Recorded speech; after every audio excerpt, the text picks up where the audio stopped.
Hi friends, welcome to KVS tech buds. Me KVS friends, ఇవాళ రోజు వీడియోలో మనం ఒక ఇంట్రెస్టింగ్ టాపిక్ అయితే తెలుసుకోబోతున్నాం. అండ్ ఇది కొంచెం సీరియస్ ఇష్యూనే, సో వీడియో ఎండ్ వరకు చూడండి. అండ్ అలాగే ఈ వీడియో మీ ఫ్రెండ్స్, ఫ్యామిలీ మెంబర్స్ అందరికైతే షేర్ చేయండి, ఎందుకంటే ఈ ఇన్ఫర్మేషన్ చాలా మందికి అయితే తెలియదు. సో వాళ్ళు కూడా అయితే తెలుసుకుంటుంటారనమాట. సో ఇంకెటువంటి నచ్చుకున్న వీడియో అయితే స్టార్ట్ చేద్దాం. మీరు బేసిక్గా ఫ్రీక్వెంట్గా ట్రావెల్ చేస్తుంటారా? సరే, ఫ్రీక్వెంట్గా కాకపోతే అకేషనల్గా అయినా సరే మీరు ట్రావెల్ చేస్తూనే ఉంటారు. చాలామంది ట్రావెల్ చేస్తారు. సో ట్రావెల్ చేసేటప్పుడు మీ మొబైల్ ఫోన్ ఛార్జ్ అయిపోతే ఏం చేస్తారు? నాకు తెలిసి majority of the people like ఇప్పుడు సపోజ్ రైల్వే స్టేషన్లో కానీ, బస్ స్టాప్లో కానీ, లేకపోతే ఎయిర్పోర్ట్స్లో కానీ, ఇలాంటి ఏరియాస్లో మీరు ఏం చేస్తారంటే అక్కడ నియర్ బై ఛార్జింగ్ పాయింట్స్ ఉంటే ఛార్జింగ్ పాయింట్స్ని యూస్ చేసుకొని మీ మొబైల్ ఫోన్ ఛార్జ్ అయితే పెట్టుకుంటుంటారు. సో మీకు ఎప్పుడైనా డౌట్ వచ్చిందా అలా కూడా, అంటే ఆ ఛార్జింగ్ పాయింట్స్తో కూడా మీ మొబైల్ ఫోన్ హ్యాక్ అవ్వచ్చు అని చెప్పి? ఎస్, ఇవాళ టాపిక్ అదే. సో ఇలాంటి స్టేషన్స్, లైక్ ఇలాంటి ఛార్జింగ్ స్టేషన్స్ ఏవైతే ఉంటాయో పబ్లిక్ ప్లేసెస్లో, వాటి నుంచి ప్రెజెంట్ ఇప్పుడు హ్యాక్ అయితే చేస్తాను అనమాట మీ మొబైల్ ఫోన్స్ని. అది ఎలా చేస్తున్నారు ఏంటి అనేది మొత్తం డీటెయిల్గా చెప్తాను. అండ్ అలాగే దీనికి మీరు తీసుకోవాల్సిన ప్రికాషన్స్ ఏంటో కూడా మొత్తం చెప్తాను. అండ్ ఇది ఎంత సీరియస్ ఇష్యూ అంటే డైరెక్ట్గా సెంట్రల్ గవర్నమెంట్ దీని గురించి అయితే చెప్తుంది ఇప్పుడు ప్రెజెంట్. సో రీసెంట్గా సెంట్రల్ గవర్నమెంట్ వాళ్ళది CERT అంటే Indian computer emergency response team వాళ్ళు, ఇది బేసిక్గా ఇండియాకి ఏదైతే సెంట్రల్ IT గవర్నమెంట్ ఉంటుందో సో ఆ వాళ్ళ కింద అయితే పనిచేస్తుంది అనమాట. సో వాళ్ళు రీసెంట్గా ఒక పోస్ట్ అయితే వేశారనమాట దీని గురించి. సో USB పోర్ట్స్ మీరు పబ్లిక్ ప్లేసెస్లో వాడేటప్పుడు కొంచెం జాగ్రత్త అని చెప్పి, సో దాని గురించి అనమాట. సో బేసిక్ పాయింట్ ఏంటంటే, మీరు ఎప్పుడైనా సరే లైక్ బస్ స్టాప్లో కానీ, రైల్వే స్టేషన్లో కానీ, హోటల్స్లో కానీ, ఇఫ్స్లో కానీ, ఎక్కడైనా సరే మీరు మొబైల్ ఫోన్ ఛార్జ్ అయిపోతే వెళ్ళి తీసుకొని పెట్టుకుంటుంటారు. సో ఎక్కడో ఒకటి సాకెట్ దొరుకుతుంది. సో ఇక్కడే హ్యాకర్స్ అయితే మిమ్మల్ని ఎక్స్ప్లాయిట్ అయితే చేస్తున్నారు. అది ఎలా చేస్తున్నారంటే, మీరు ఏదైతే ఛార్జింగ్ స్టేషన్ లో ఛార్జ్ పెట్టుకుంటుంటారు మీ మొబైల్ ఫోన్ని, సో అప్పుడు ఏం చేస్తారంటే వీళ్ళు దాంట్లో మీకు మాల్వేర్ అయితే ఇంజెక్ట్ చేస్తారు. అండ్ లేదంటే మీ డేటా అనేది ట్రాన్స్ఫర్ చేసుకుంటారు. ఆర్ఎల్స్ మీ డివైస్ని ఎన్క్రిప్ట్ చేసేసి మీ నుంచి ర్యాన్సమ్ వేర్ అడగచ్చు, లేదంటే ఇంకోటి. సో మొత్తానికి మీ ఫోన్ అయితే హ్యాక్ చేసి పడేస్తారనమాట. సో ఇది ఎలా చేస్తారు భయ్యా అంటే, సో ఒక సింపుల్ సినారియో తీసుకుందాం. మీరు ఇప్పుడు చూస్తే like most of the charging స్టేషన్స్లో డైరెక్ట్గా మీకు USB పోర్ట్స్ అయితే ఉంటాయి, లేదంటే మీకు కేబుల్స్ కూడా అయితే ప్రొవైడ్ చేస్తున్నారు. అంటే మా కేబుల్స్ కూడా ఉంటాయి. అండ్ ఇక్కడ థింగ్ నేను చెప్పాలి. సో మీరు ఇన్కేస్, నేనైతే చూసాను చాలా చోట్లది. సో రైల్వే స్టేషన్స్లో, బస్ స్టాప్స్లో ఏంటంటే ఛార్జింగ్ పోర్ట్కి ఆల్రెడీ ఒక ఛార్జర్ అయితే కనెక్ట్ చేసి ఉంచేస్తారు. సమ్ పర్సన్ ఎవరో ఒకరు మర్చిపోయి ఉంటారు దాన్ని. ఇంకా నెక్స్ట్ పర్సన్ ఏం చేస్తారంటే, మేబీ ఆ పిన్ ఏదైతే ఉంటుందో, లైక్ అది Type-C కావచ్చు, లైట్నింగ్ కావచ్చు, ఏదైనా పిన్, సో అది మనకి పని చేస్తే ఏం చేస్తారంటే డైరెక్ట్గా వెళ్ళి ఆ ఫోన్ ఛార్జ్ పెట్టేసుకుంటారు. నెక్స్ట్ పర్సన్, ఆ తర్వాత పర్సన్ ఇంకొకరు అలా ఛార్జ్ పెట్టుకుంటూనే ఉంటారు.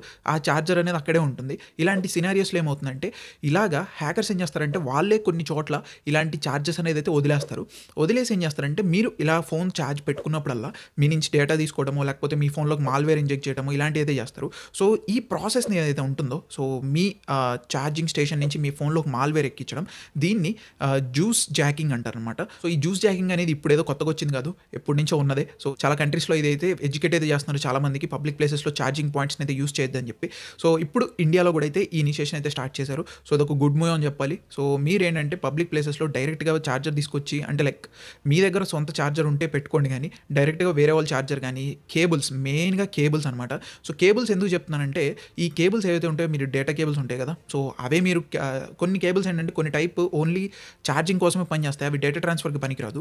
కాకపోతే ఇంకొన్ని కేబుల్స్ సేమ్ అలానే ఉంటాయి, కాకపోతే అవి డేటా ట్రాన్స్ఫర్ కూడా పనిచేస్తాయి. సో ఇలాంటి కేబుల్స్ అయితే పెడుతుంటారనమాట అలాంటి ప్లేసెస్లో.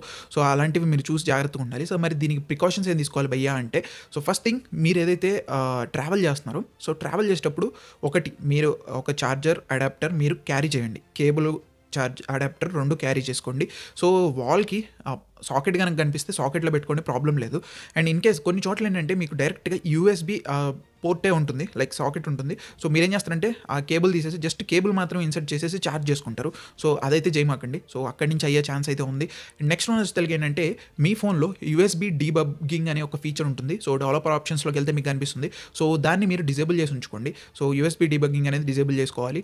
నెక్స్ట్ వన్ వచ్చి ఏంటంటే, మీ ఫోన్ ఛార్జ్ పెట్టిన తర్వాత ఛార్జ్ పెట్టి అక్కడే వదిలేకుండా వన్స్ చూడండి. లైక్ కొన్నిసార్లు ఏంటంటే పాపప్స్ వస్తుంటాయి, do you want to share your data అని చెప్పి, సెండ్ యువర్ డేటా అని చెప్పి. సో అలా వస్తుందేమో చూడండి. అంటే ఇంకెవరన్నా ఛార్జర్ కానీ, కేబుల్ కానీ యూస్ చేస్తుంటే మీరు అప్పుడు ఒకసారి చూసుకోండి ఫోన్లో. నెక్స్ట్ వన్ వచ్చి ఏంటంటే, మీ ఫోన్ లైక్ ఎవరిదన్నా ఫోన్ పెట్టుకొని వాడుతుంటే బెటర్ మీరు స్విచ్ ఆఫ్ చేసి ఛార్జింగ్ చేయడం స్టార్ట్ చేయండి. సో దట్ మీకు కొంచెం బెటర్గా అయితే ఉంటుంది. సో స్విచ్ ఆఫ్ చేసి ఛార్జింగ్ అయితే పెట్టుకోండి. సో ఇవి కొన్ని ప్రికాషన్స్ అయితే మాత్రం మోస్ట్లీ దీన్ని అయితే అవాయిడ్ చేయండి. సో పబ్లిక్ ప్లేసెస్లో ఛార్జ్ పెట్టుకోవడం అనే పాయింట్ని అవాయిడ్ చేయండి. కానీ తప్పదు భయ్యా, లాంగ్ జర్నీస్ అప్పుడు కష్టమవుతుంది కదా అంటే, ఐదర్ ఒక పవర్ బ్యాంక్ని మీరు క్యారీ చేయండి, అదొక బెస్ట్ థింగ్. ఆర్ఎల్స్ మీరు ఏదన్నా సరే మీ ల్యాప్టాప్ కానీ, లేకపోతే ఇలాంటి క్యారీ చేస్తుంటారు కదా, సో దాని నుంచి మీరు లైక్ ఛార్జింగ్ అయితే తీసుకోండి, అదొక బెటర్ ఆప్షన్ వస్తుంది. లేదు అంటే ఇంకా తప్పనిసరి పరిస్థితి అయితే మాత్రం సాకెట్స్ని అయితే ప్రిఫర్ చేయండి. సో మీ దగ్గరే అడాప్టర్ ఉండాలి, కేబుల్ ఉండాలి. సో అది తీసుకెళ్ళి మీరు ఒక సాకెట్కి ఏదో ఒక దగ్గర సాకెట్స్ కనపడతాయి కదా, సాకెట్స్లో అయితే పెట్టండి. ఇది నా బెస్ట్ రికమెండేషన్ అయితే. సో మరి భయ్య సాకెట్స్ లేవు అంటే నేనేం చేయలేను. ఐదర్స్ ఒక షాప్లో కానీ ఎక్కడైనా సరే అడిగి అయితే పెట్టుకోండి. సో ఇలాగ ఎక్కడ పడితే అక్కడ మీ ఫోన్ పోర్ట్ దొరికింది కదా, కేబుల్ ఉంది కదా అని చెప్పి గుచ్చేస్తే మీకే ప్రాబ్లం అయితే అవుతుంది, హ్యాక్ అయితే అవుతుంది ఫోన్స్ అయితే మాత్రం. సో ఇది టోటల్గా కాన్సెప్ట్ అయితే మాత్రం. జ్యూస్ చాకింగ్ గురించి యూఎస్బీ పబ్లిక్ ప్లేసెస్లో ఛార్జ్ పెట్టుకోవద్దని చెప్పి గవర్నమెంట్ కూడా అయితే చెప్తుంది అనమాట. సో మీ ఫ్రెండ్స్, ఫ్యామిలీ మెంబర్స్ అందరికైతే ఈ వీడియో షేర్ చేయండి, సో దట్ వాళ్ళకు కూడా తెలుస్తుంది. ఎందుకంటే ఇది చాలా important and informative topic. So వాళ్ళకు కూడా అయితే తెలుసుకుంటారనమాట. సో ఇవన్నీ చూస్తుంటే స్మార్ట్ ఫోన్స్ కంటే డబ్బా ఫోన్సే బెటర్ అనిపిస్తుంది. సో దట్ డబ్బా ఫోన్స్లో ఏ ప్రాబ్లం ఉండదు, హ్యాకింగ్ లాంటి ఏ ప్రాబ్లమ్స్ ఉండవు కాబట్టి సో అవే బెటర్ థింగ్ అనిపిస్తుంది అనమాట. సో ఇది టోటల్గా కాన్సెప్ట్ అయితే మాత్రం. మీకు వీడియో నచ్చిందని కోరుకుంటున్నాను. And this okay VS signing off. Bye bye now.